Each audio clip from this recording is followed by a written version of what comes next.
Hello everyone and welcome back to the channel. When you hear space race, you probably think of the Cold War rivalry between the US and the Soviet Union in the last century. But today, a new, far more complex moon race is quietly unfolding.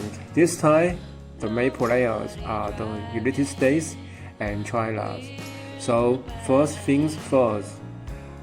Why is this a US-China showdown? Part 1. The Economic Ledger. It's about resources. 1. The Economic Ledger. The moon is the future's energy goldmine. This isn't just about scientific exploration anymore.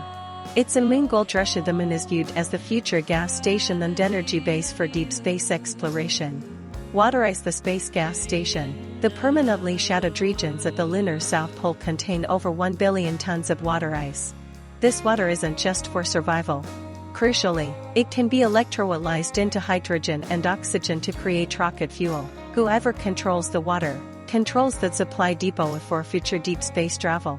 Helium-3. The ultimate energy. Lunar soil is rich in helium-3, an ideal fuel for nuclear fusion that is extremely scarce on Earth.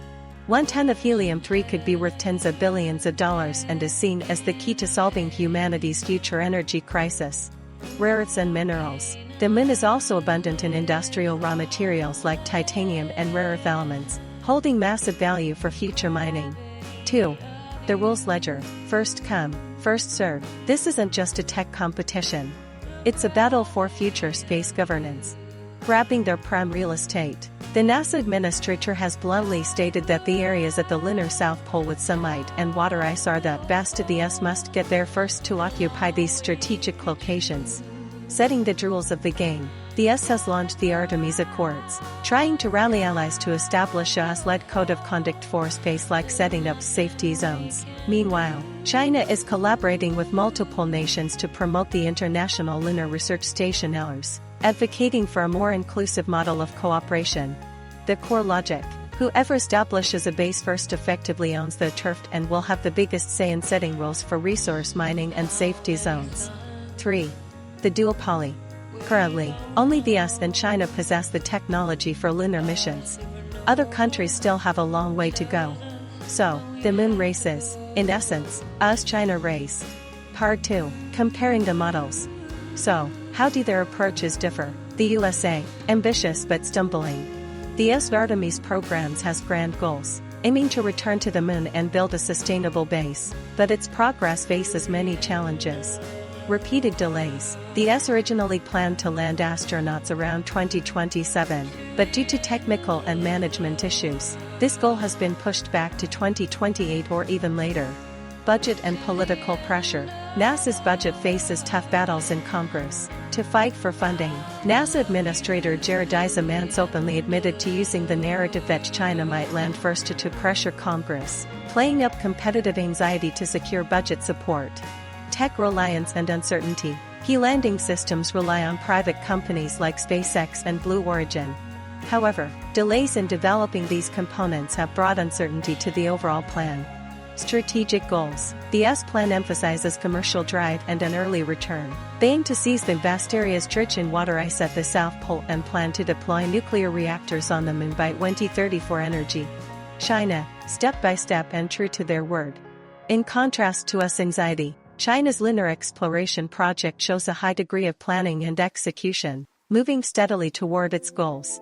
Clear roadmap. China's project follows the established steps of orbit, land, returned from Change 1 to Change 6. Every step has been solidly completed. Change 6 even achieved the historic feat of the first sample return from the far side of the moon. Clear timetable. China has clearly announced plans to achieve its first crewed lunar landing before 2030. Given its track record, the outside world generally believes this goal is highly likely to be met on time or even early. Steady progress. Key equipment like the Long March 10 rocket, Mengbush crewed spacecraft, and Lingyu lander are all undergoing testing and development according to plan. China hasn't defined this as a race but is pushing forward at its own rhythm. Strategic goals. China aims to build an international lunar research station for long-term stay and resource utilization. Its plan is more inclusive and has already engaged in cooperation with many countries and international organizations. Part 3. Personal analysis. Now for my personal analysis. The essential of the race, a marathon, not a sprint. The goal of this moon race is no longer a single landing mission, but about who can establish a sustainable presence on the moon. Trading stands. As experts say, the 21st century space race is more like a marathon. It doesn't matter who lands last. What matters is who can land 10 times afterwards. Whoever builds a base, maintains permanent presence, and develops resources is the true winner.